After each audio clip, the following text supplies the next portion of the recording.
बिस्मिल्लाहिर्रहमानिर्रहीम। अस्सलामु अलैकुम वरहमतुल्लाह। जावा क्लासेस बहुत ज़्यादा इम्पोर्टेंट टॉपिक है। जिस तरह अब तक हमने जितना जावा के प्रोग्राम्स में काम लिखा वो हमने अ, क्या कहते हैं कि एक क्लास बनी होती थी। वो क्लास उसी नाम से होती थी जिस नाम की हम फाइल बनाते थे, और उसमें एक मेथड होता था पब्लिक स्टैटिक वॉइड मेन। और उस मेथड की मदद से हम अपने प्रोग्राम को चलाते थे। कमांड प्रॉम्प्ट से भी हमने उसके अंदर वैल्यूज देके भेजी। तो अब ये हमारा एक मेन क्लास है जिसमें एक मेथड है, जिस मेथड का नाम माय मेथड है। और हम इसको कॉल कर सकते हैं माय मेथड को पब्लिक स्टैटिक वॉइड मेन से। क्योंकि ये दोनों एक ही क्लास में है तो हम इसको कॉल कर सकते हैं। स्टैटिक और पब्लिक में क्या फर्क है? You will often see Java programs that have either static or public attributes and methods. In the example above, we created a static method, which means that it can be accessed without creating an object of the class, unlike public, which can only be accessed by objects. An example to demonstrate the differences between static and public methods. Public class main static void my static method. System.out.println static methods can be called without creating objects. Public void my public method. System.out.println public methods must be called by creating objects. तो अब यहाँ पर public method है और ये static method है। अब public method call हो जाएगा कहीं से भी, लेकिन उसके लिए हमें ऑब्जेक्ट बनाना पड़ेगा। लेकिन static method directly static method से कॉल हो जाएगा। ओके, यानी ये क्लास है और ये मेरा स्टैटिक मेथड है, तो ये static method directly static method से कॉल हो जाएगा। लेकिन ये जो पब्लिक मेथड है ये हमें कॉल करना पड़ेगा किसकी मदद से? एक ऑब्जेक्ट बनाएंगे, फिर ऑब्जेक्ट डॉट लिखकर माय पब्लिक मेथड को कॉल करेंगे। Okay, access method with an object. Create a car object, name my car, call the full throttle and speed methods on the my car object and run the program. Public class main public void full throttle. ये जो full throttle है इसमें हम क्या करें? The car is going as fast as it can. Public void speed int max speed. System.out.println max speed is max speed.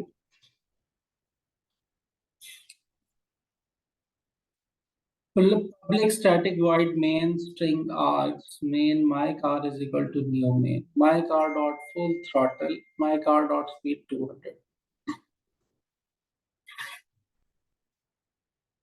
Example explained, we created a custom main class with the class keyword, the created full throttle and the speed methods in the main class. The full throttle method and the speed method will print out some text when they are called. The speed method accepts an int parameter called max speed. We will use this in 8. In order to use the main class and its method, we need to create an object of the main class. Then go to the main method, which you know by now is a built-in Java method that runs your program. Any code inside main is executed. By using the new keyword, we created an object with the name myCar. Then we call the full throttle and a speed method on the myCar object and run the program using the name of the object followed by a dot, followed by the name of the method full throttle and the speed 200. Notice that we have added an int parameter of 200 speed inside the speed method. तो ये एक simple सा programme है जो कुछ भी नहीं कर रहा, लेकिन इसमें हमें ये पता लग गया कि क्लास के अंदर हम मेथड भी बना सकते हैं और हम उसके अंदर डिफरेंट पैरामीटर्स भी सेट कर सकते हैं।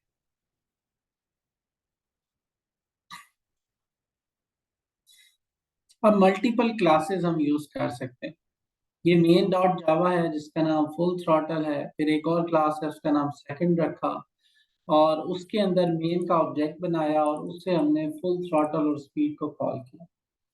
अब ये सारे का सारा कोड हम लिख कर देखते हैं। Try to write the code.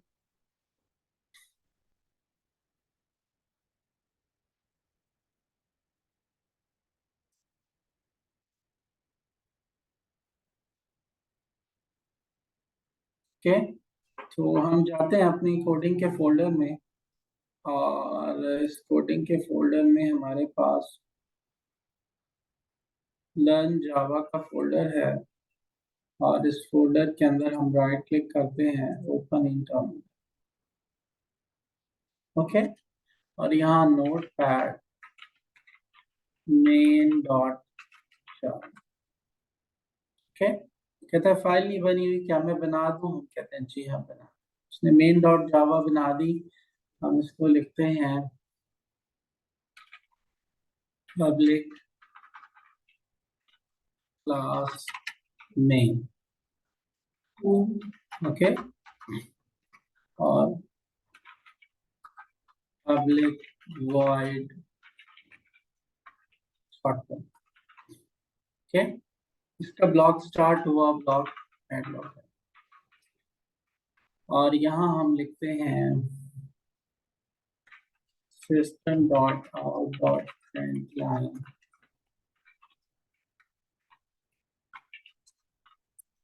This is the total method.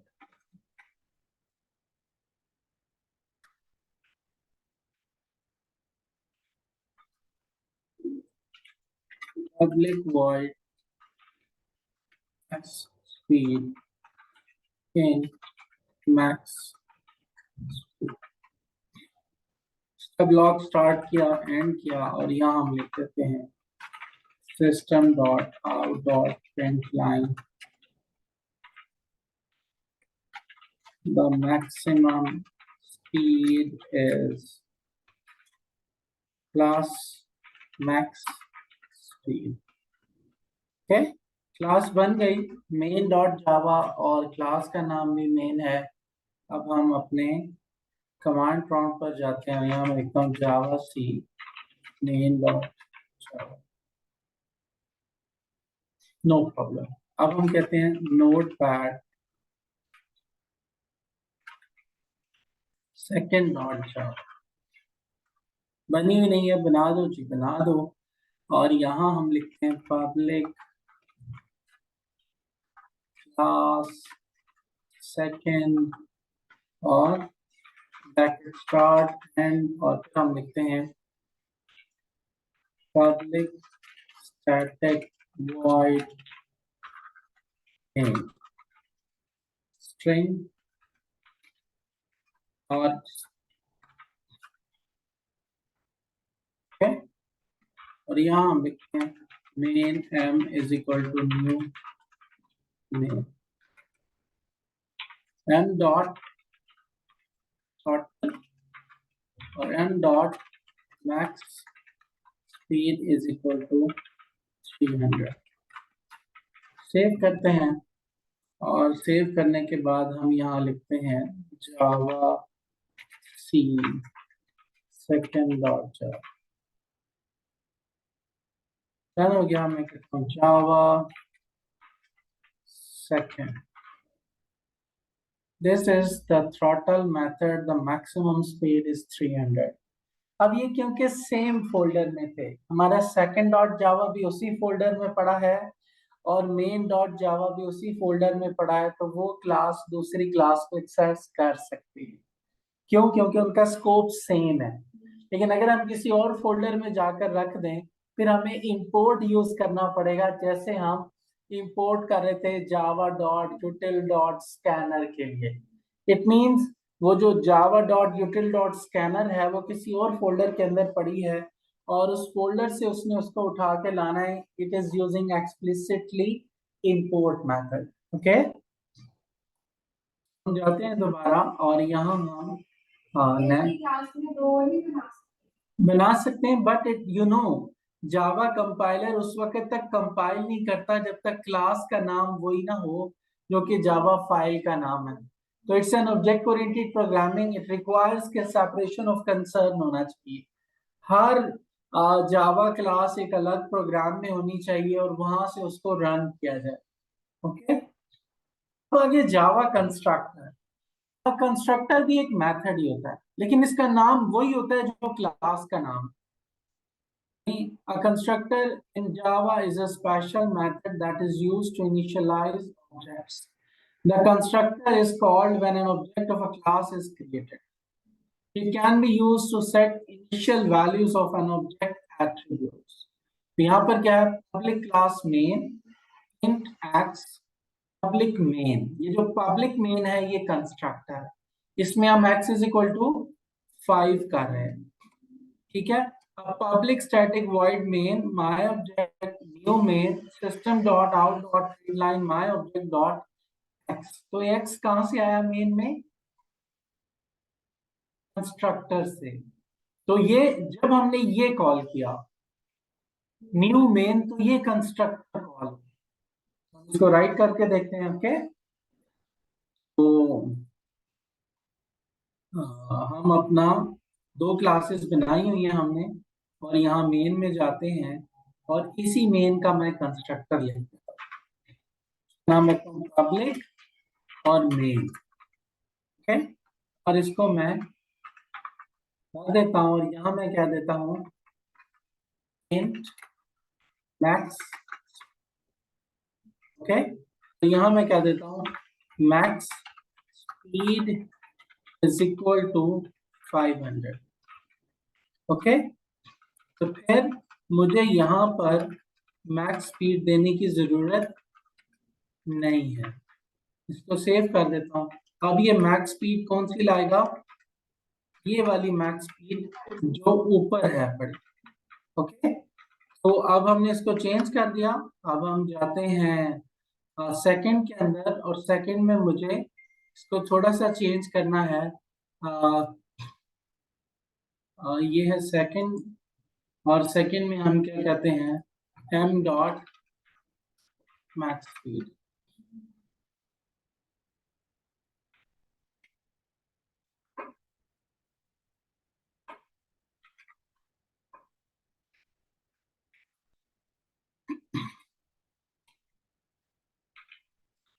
Note pad second dot.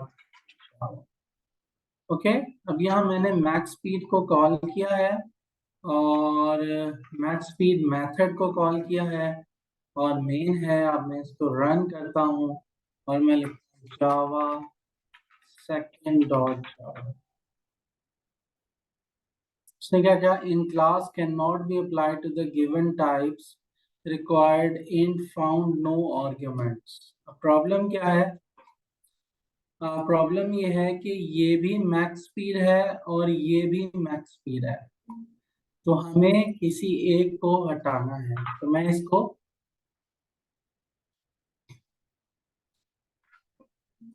Speed कह रहा हूँ। ओके, और यहाँ पर भी क्या आ रहा है, स्पीड आ रहा है। अब इसको सेव करते हैं, और सेव करने के बाद हम इसको रन करते हैं। तो m dot max speed. Okay, problem ये है कि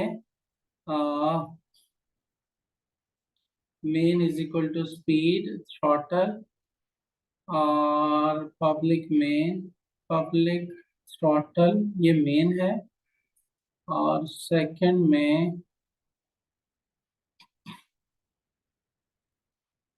मैक्स स्पीड कॉल किया है और ये एरर दे रहा है। एरर है m dot max speed required in found no argument Java c second dot जावा।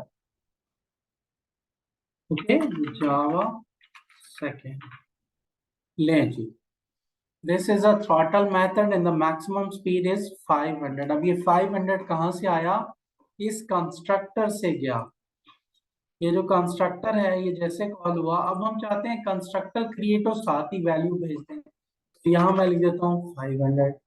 जब यहाँ 500 लिखा तो मुझे मेन के अंदर भी जाकर चेंज करना पड़ेगा। यहाँ मैं क्या कहूंगा, इन मैक्स स्पीड।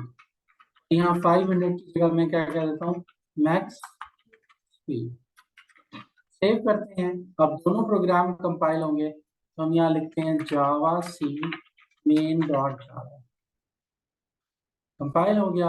अब मैं लिखता हूँ जावा सी सेकेंड डॉट जावा। मैं लिखता हूँ जावा सेकेंड। ओके। अब ये 500 की जगह हम इसको भेजते हैं सेकेंड के अंदर 900। सेव करते हैं और सेव करने के बाद मैं इसको फिर से कंपाइल करता हूँ और फिर मैं इसको कॉल करता हूँ। तो अब ये मैक्सिमम स्पीड इज 900। ओके, तो ये हमारा कंस्ट्रक्टर कवर हो गया। अब कंस्ट्रक्टर पैरामीटर्स वो भी हमने भेज के देखे। ओके, अब मोर देन वन पैरामीटर्स भेज सकते हैं, जी हाँ भेज सकते हैं। हम स्पीड भी भेज रहे हैं, कार का नाम भी भेज रहे हैं। ओके, तो मेन डॉट जावा में जाते हैं और यहाँ इन स्पीड है और मैं कह देता हूँ स्ट्रिंग कार नेम।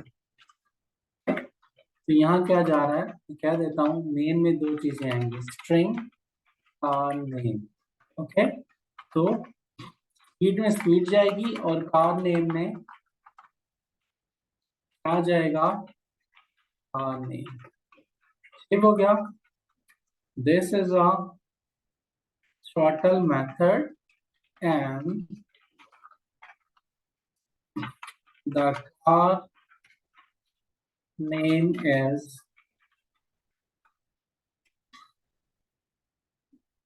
क्या लिखेंगे, कार नेम।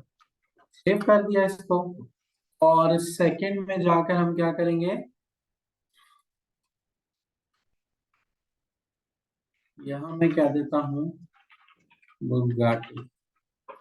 ओके, और प्रोग्राम रेडी है। अब हम इसको रन करते हैं और रन करके जावा सी मेन डॉट जावा कंपाइल हो गई, जावा सी सेकेंड डॉट जावा कंपाइल हो गई और फिर जावा second.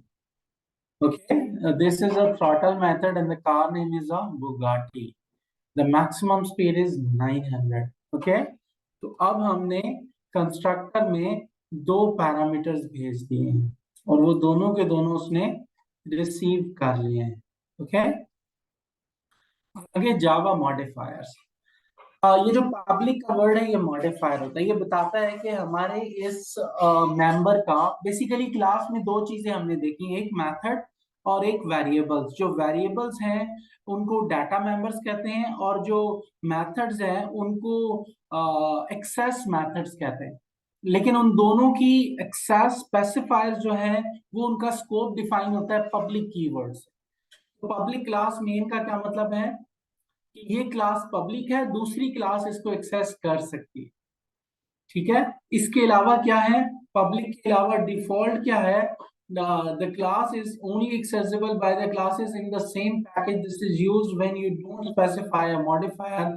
You will learn more about in packages. तो पैकेजेस में जाके देखेंगे हम, पब्लिक मॉडिफायर है, private modifier.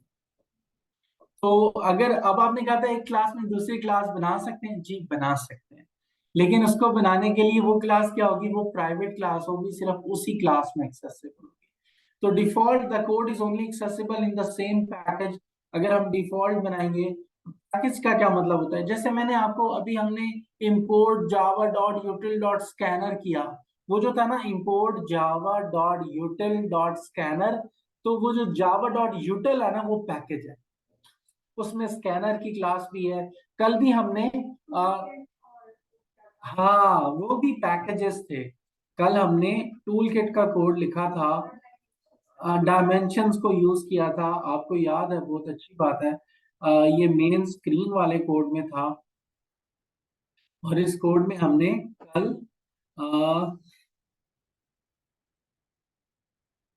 Main screen dot जावा और यहाँ पर हमने शो किया इसको, लेकिन ये हमने लॉगिन में इसको यूज किया था। तो लॉगिन में क्या था, Java dot A W T, ये पैकेज है। ये क्या है, मैंने आपको बताया था अगर मैं यहाँ स्टैटिक लिखूं तो ये सारी क्लासेस इसकी इंपोर्ट कर लेगा, लेकिन हम इसकी सारी क्लासेस इंपोर्ट नहीं करना चाहते कि उसका साइज बड़ा हो जाएगा। तो हमने क्या किया, डायमेंशन की और टूल किट की क्लास को इंपोर्ट किया। तो ये दो क्लासेस सिर्फ हम यूज कर रहे हैं। तो ये दोनों पब्लिक क्लासेस हैं इस पैकेज के अंदर। ठीक है, जो डिफॉल्ट क्लासेस होती है वो डायमेंशन तो यूज कर सकती है, लेकिन हम यूज नहीं कर सकते। Got it. अब डिफॉल्ट का भी पता चल गया, पब्लिक का भी पता चल गया और प्राइवेट का भी पता चल गया। अभी हम इसको बना के प्रोटेक्टेड। हमारी जावा के अंदर इनहेरिटेंस होती है। इनहेरिटेंस का मतलब ये है कि हम एक कंपनी का सॉफ्टवेयर बना रहे हैं जिसमें बहुत सारे लोग हैं। एक एम्प्लॉय है, एक मैनेजर है, एक कस्टमर है, एक वेंडर है, एक सप्लायर है। अब ये सारे क्या है, लोग। इन सब का नाम होगा, सबका सीएनआईसी होगा, सबका एड्रेस होगा, सबका टेलीफोन नंबर होगा। अब यहाँ पर हमें एब्स्ट्रैक्शन की जरूरत होती है। एक ये कि मैं मैनेजर की क्लास में जाके ये सारे फील्ड डिफाइन करूं, एम्प्लॉय की क्लास में जाके सारे फील्ड डिफाइन करूं, सेल्समैन की क्लास में जाके सारे फील्ड डिफाइन करूं। मैं क्या करता हूं, मैं एक पर्सन की क्लास बना देता हूं, जिस पर्सन की क्लास में नेम, लास्ट नेम, उसका कॉन्टैक्ट नंबर, उसका एड्रेस, उसका नेशनल आइडेंटिटी कार्ड नंबर, ये सारी चीजें स्टोर कर दी। अब उस क्लास से मैं इनहेरिट करता हूं सेल्स पर्सन की क्लास को, वेंडर की क्लास को, कस्टमर की क्लास को, एम्प्लॉय की क्लास को। तो उससे क्या फायदा होता है कि वो मेरा कोड जो है वो रीयूज हो जाता है। तो यहां पर वो जो इनहेरिट कर रही है ना, वो प्रोटेक्टेड क्लास है। तो protected class, the code is accessible in the same package and the sub classes. वो सब क्लासेस क्या है, एम्प्लॉय की क्लास सब क्लास है, कस्टमर की क्लास सब क्लास है, वेंडर की क्लास सब क्लास है, सेल्स मैनेजर की क्लास सब क्लास है। तो ये क्या हो गई, सब क्लास। अभी हम बना के देखेंगे और इन मॉडिफायर्स को यूज करके भी देखेंगे। आगे है नॉन एक्सेस मॉडिफायर्स। अगर हम चाहते हैं कि हमारी क्लास को कोई एक्सेस ना करे, उसके साथ फाइनल या एब्स्ट्रैक्ट का कीवर्ड लगा दो, तो फिर ये क्लासेस एक्सेसिबल नहीं होती। जैसे मैंने अभी कहा, जर्नलाइज कर रहे हैं। एक कॉन्सेप्ट होता है ऑब्जेक्ट ओरिएंटेड प्रोग्रामिंग में जिसको जर्नलाइजेशन कहते हैं। जर्नलाइजेशन में कि यार कॉमन फीचर्स उठा करना एक क्लास में डाल, अच्छा जब डाल दी हैं तो इसका मतलब है हमेशा चाइल्ड क्लासेस ने उन फीचर्स को यूज करना है, उस अपनी क्लास की कहीं जरूरत नहीं पड़ेगी। तो हम उसके साथ एब्स्ट्रैक्ट का कीवर्ड लगा देते हैं या फाइनल का कीवर्ड लगा देते हैं ताकि वो इटसेल्फ यूज ना हो, अपने चाइल्ड्स के थ्रू यूटिलाइज हो। तो this class can not be inherited by other classes. ठीक है, क्यों, इनहेरिटेंस में हम जाकर देखेंगे। और abstract, this class can not be used to create objects. To access an abstract class, it must be inherited from another class. You will learn more about inheritance and abstraction. अच्छा, यहाँ थोड़ा सा mixture हो गया। Final से मुराद ये है कि हम उस क्लास से इनहेरिटेंस कर ही नहीं सकते, उसकी सब क्लासेस बना ही नहीं सकते। और एब्स्ट्रैक्ट से मुराद ये कि हम उसकी सब क्लासेस बना सकते हैं लेकिन इस क्लास का ऑब्जेक्ट नहीं बनेगा। तो final attribute and method can not be overridden and modified. तो पॉलीमॉर्फिज्म का एक कॉन्सेप्ट है, वो आगे आएगा, उसमें ओवररिडन भी हम देखेंगे। और static attributes and methods belong to the class rather than object. तो ये ग्लोबल होते हैं, ये डायरेक्ट क्लास नेम से एक्सेस होते हैं, इनको हम ऑब्जेक्ट से, ऑब्जेक्ट क्या है वो, जैसे मैंने जावा सेकंड डॉट जावा में जाकर मेन का ऑब्जेक्ट बनाया, तो वो मेन का ऑब्जेक्ट अलाउड नहीं होगा, स्टैटिक मेथड्स उससे नहीं अवेलेबल होंगे। Okay, transient attributes and method are skipped when serialize the object containing them। अब मैंने वेब एप्लीकेशन बनाई, उसमें 10,000 आइटम्स मैंने एक्सेस करने हैं, तो मैं उनको सीरियलाइज करूंगा, उनका जेसन बनाऊंगा। तो वहां पर वो क्या कहता है कि ट्रांजिएंट मेथड जो है वो बनते हैं हमने जब सीरियलाइज करना होता है। ओके, ये हम करके देखेंगे इंशाल्लाह ताला। Synchronize methods can only be access by one thread at a time. Multi threaded application होती है, जैसे हमारा ऑपरेटिंग सिस्टम। अब इस वक्त में ऑपरेटिंग सिस्टम के अंदर ग्राफिक कार्ड लगा हुआ है, वो ग्राफिक कार्ड मैं भी यूज कर रहा हूँ, कमांड प्रॉम्प्ट भी यूज कर रहा है, नेटबीन्स भी यूज कर रहा है। तो यहाँ पर हमने सिंक्रोनाइज अगर कोई चीज बनाई है तो वो एक वक्त में कोई एक एप्लीकेशन, अब मैंने इसको चलाया है, मैं ये चलाऊंगा तो इसके पास जितने रिसोर्सेज है वो ले लिए ऑपरेटिंग सिस्टम ने और इसको दे दिए। अब जब मैं दोबारा इसको क्लिक करूंगा तो उससे रिसोर्सेज लेकर इसको दे दिए, इसके सारी जो रिसोर्सेज है वो सिंक्रोनाइज्ड है। Okay, volatile. The value of an attribute is not cached thread locally and is always read from the main memory. Okay, तो इसमें मेन मेमोरी से उसको रीड करते हैं और ये वोलेटाइल होती है। Final, if you don't want the ability to override existing attribute values, declare attributes as a final. यहाँ एग्जांपल क्या है, public class main final int x is equal to 10, final double y is equal to 3.14, public static void main object is equal to new main, my object dot x is equal to 50, my object dot y is equal to 25, system dot out dot print line my object dot x। अब ये क्या है, हमारी final की है, तो final का क्या मतलब है,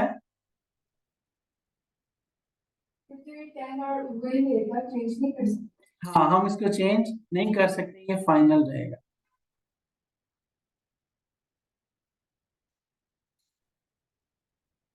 ये दोनों क्या करेंगे, एरर जनरेट करेंगे। आगे है स्टैटिक मेथड। अब ये main class static void my static thread, my public method, static void main my public method यहाँ कॉल नहीं होगा, ये ऑब्जेक्ट के जरिए होगा, लेकिन स्टैटिक मेथड डायरेक्टली कॉल हो जाएगा। आगे एब्स्ट्रैक्ट, एब्स्ट्रैक्ट क्लास मेन, उसमें ये डाला, अब मेन का ऑब्जेक्ट नहीं बन सकता, सब क्लास बनी स्टूडेंट जिसने एक्सटेंड किया मेन को, और फिर हमने सेकंड के अंदर जाकर स्टूडेंट का ऑब्जेक्ट बनाया। Got it. तो एब्स्ट्रैक्ट कीवर्ड, अब हम इसको मॉडिफाई करते हैं और यहाँ मेन क्लास है और इस मेन क्लास को मैं क्या कह देता हूँ,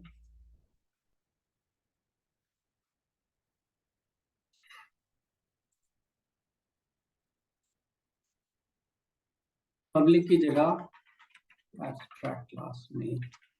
अब एब्स्ट्रैक्ट क्लास मेन बन गई और यहाँ पर हम एक और क्लास बनाते हैं, पब्लिक क्लास वोल्वो, ठीक है, जो इनहेरिट कर रही है एक्सटेंड्स किसको, मेन को। अब इस क्लास को हम क्या करते हैं, स्टार्ट कर देते हैं। ओके, और कर दिया हमने। अब हम यहाँ पर क्या कहते हैं, सेव कर देते हैं इसको, और अब हम सेकंड डॉट जावा, पहले इसको कंपाइल करते हैं, यहाँ लिखते हैं Java C main dot Java, error volvo is public should be declared in the file volvo dot java। अब ये पब्लिक क्लास है और ये एब्स्ट्रैक्ट क्लास है, तो इस क्लास का नेम हमें चेंज करना पड़ेगा, तो सेव एज, तो मेन डॉट जावा से ये नहीं सेव होगा, इसको हम रखेंगे Volvo dot Java.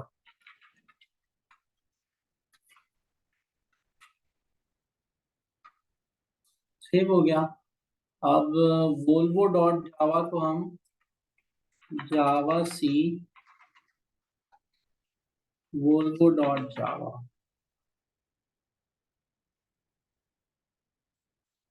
class volvo extends main से require string int, found no arguments actual and formal list। अच्छा, उसमें हमें एक काम करना पड़ेगा, तो थोड़ा सा एक और public main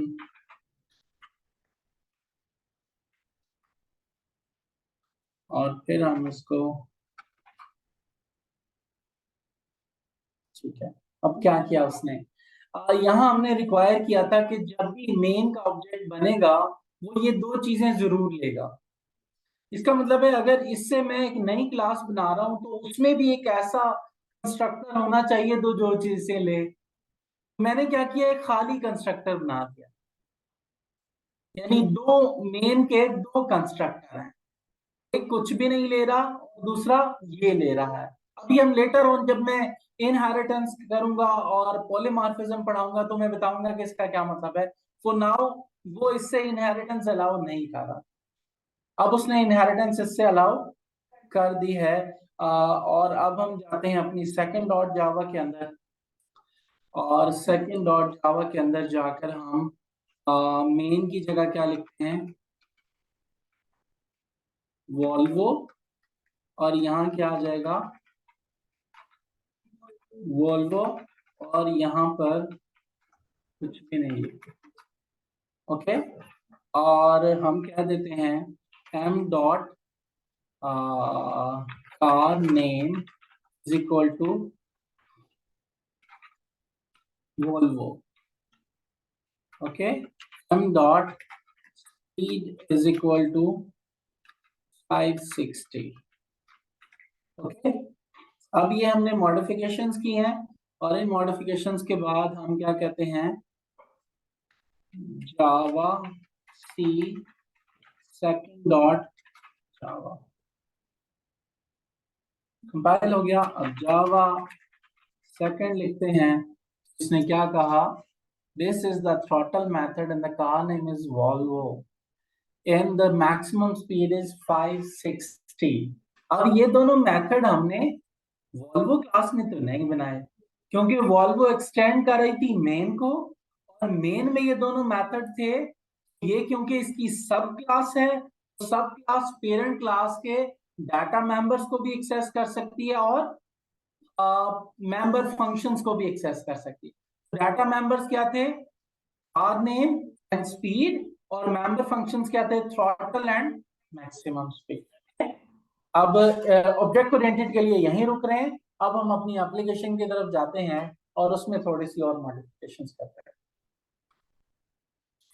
जी, ये हमारी एप्लीकेशन है, कल हमने इसको बनाया था, और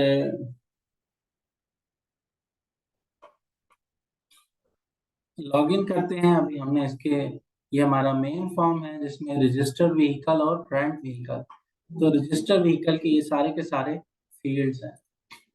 अब हम क्या चाहते हैं कि जब हम रजिस्टर व्हीकल को क्लिक करें, इसको तो रेंट व्हीकल को क्लिक करें तो एक और फॉर्म खुल जाए। तो एक और फॉर्म बनाने के लिए हम राइट क्लिक करते हैं, न्यू जावा फ्रेम फॉर्म, और इसका नाम क्या रख देते हैं, FRM रेंट व्हीकल। फिनिश, एक नई स्क्रीन बना दी। इसमें हम क्या क्या देते हैं, लेबल देते हैं, और इसका नाम F2 करेंगे, चेंज कर सकते हैं, सेलेक्ट द व्हीकल, जो रेंट पे देना है उसको सेलेक्ट करो। अब बहुत सारे व्हीकल है तो मैं कॉम्बो बॉक्स उठा रहा हूँ। कॉम्बो बॉक्स क्या होता है, ये ड्रॉप डाउन बॉक्स होता है, तो इसमें आइटम 1 आइटम 2, आइटम 1 आइटम 2 की जगह व्हीकल्स के नाम आ रहे हैं। दूसरा ये कि देना किसको है, वो कस्टमर है, तो हमें एक और लेबल उठाना है, और हम क्या देते हैं, F2 customer name. Okay, customer name क्या है, हमें यहाँ से टेक्स्ट बॉक्स उठाना है, क्योंकि हमने रेंट पे देनी है तो हमें उसका नाम पता होना चाहिए। और क्या पता होना चाहिए हमें, हमें कस्टमर का CNIC भी पता होना चाहिए। आपको क्या कहते हैं, कस्टमर CNIC। ओके, और फिर हम एक टैक्स फील्ड उठाते हैं, और इस टैक्स फील्ड को हम यहाँ पर रख देते हैं। ओके, कस्टमर का डेटा आएगा, हाँ, कस्टमर की इंफॉर्मेशन। तीसरा, हमें कस्टमर का कॉन्टैक्ट नंबर भी चाहिए, हम आपको कहते हैं, और हम क्या कहते हैं, कस्टमर कॉन्टैक्ट नंबर। और यहाँ पर टैक्स फील्ड, और टैक्स फील्ड को हम कस्टमर कॉन्टैक्ट नंबर लिख देते हैं। ओके, फिर हम लेबल उठाते हैं और उस लेबल के अंदर हम लिखते हैं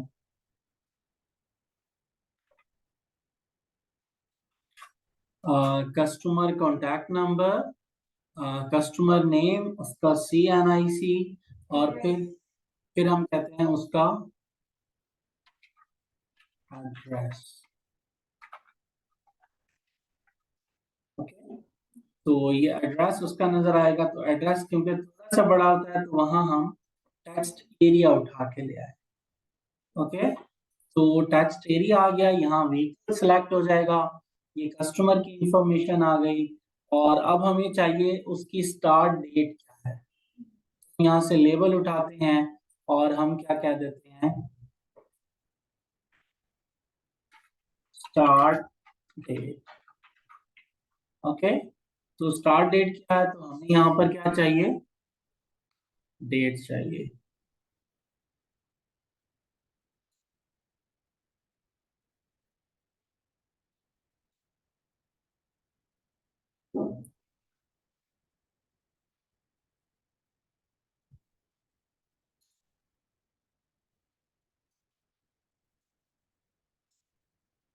यहाँ पर डेट कहीं नहीं नजर आ रही, कहीं नजर आ रही, तो डेट तो हमें चाहिए, तो हम ये कर सकते हैं, जो सिस्टम की डेट है वो डेट उठा कर ले।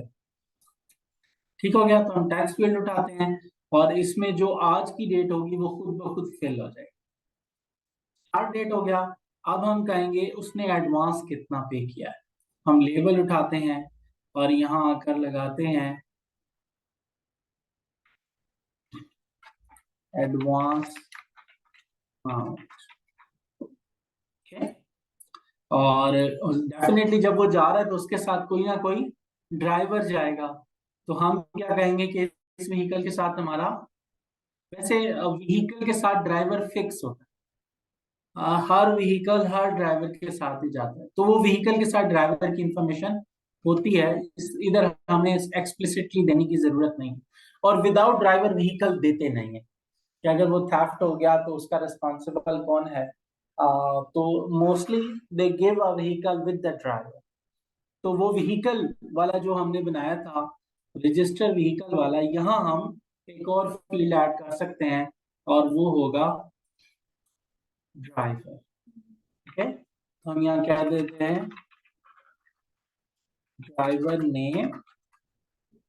ओके, एक टैक्स फील्ड उठाते हैं और हम कह देते हैं कि इसका ड्राइवर कौन है। फिर हम एक और लेबल उठाते हैं और इस लेबल को हम कह देते हैं, हाँ, ड्राइवर CNIC। ओके, और फिर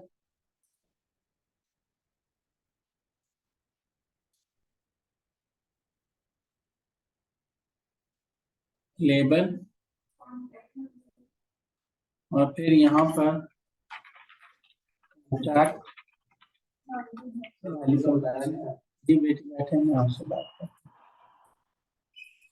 टैक्स फील्ड, और यहाँ पर कॉन्टैक्ट नंबर। अब इसका भी एड्रेस चाहिए डेफिनेटली, तो हम लेबल उठाते हैं और यहाँ लिखते हैं, क्या लिखते हैं,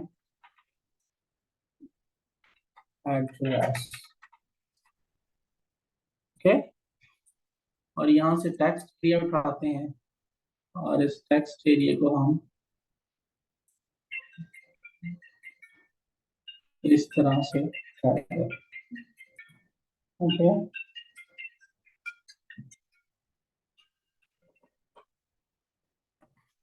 ठीक हो गया।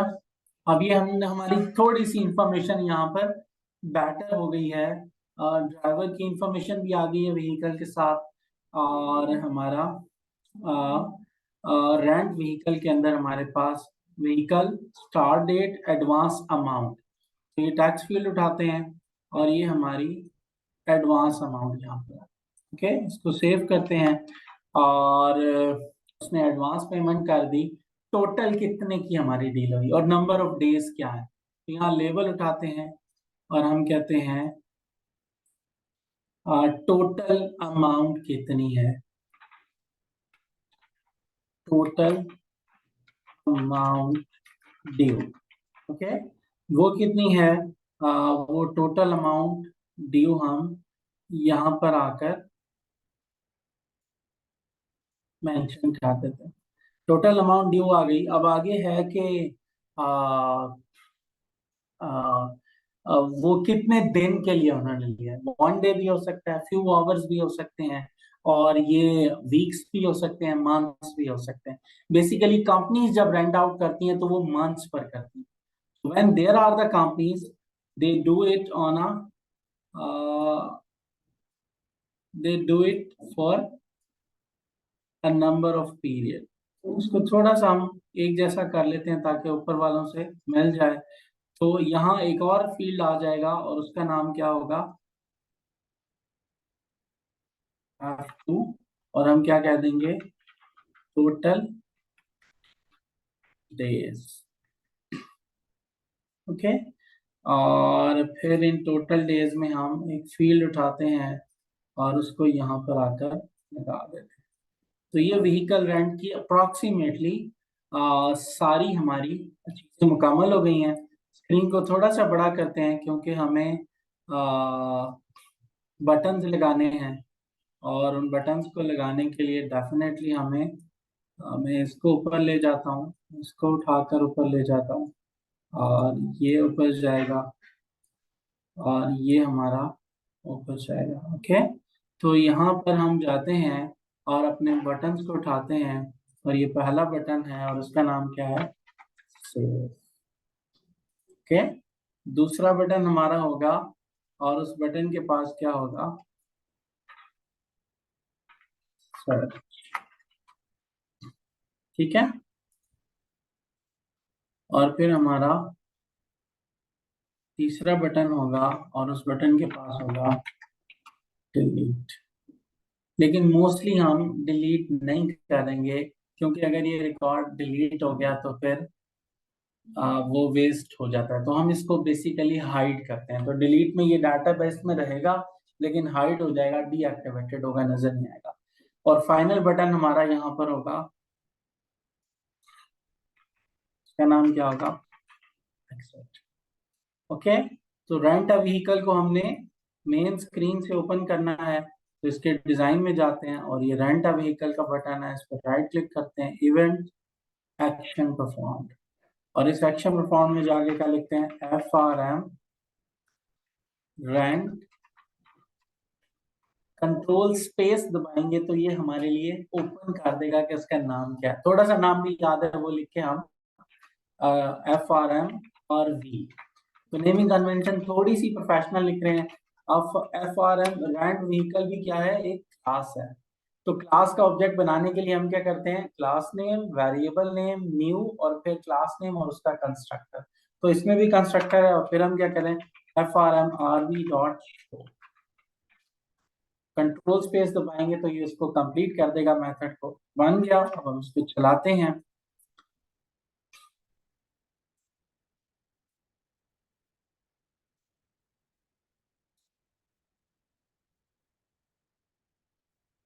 लॉगिन करते हैं, मेन स्क्रीन पर आ गए, और यहाँ rent a vehicle, and you can see now we have another screen ready.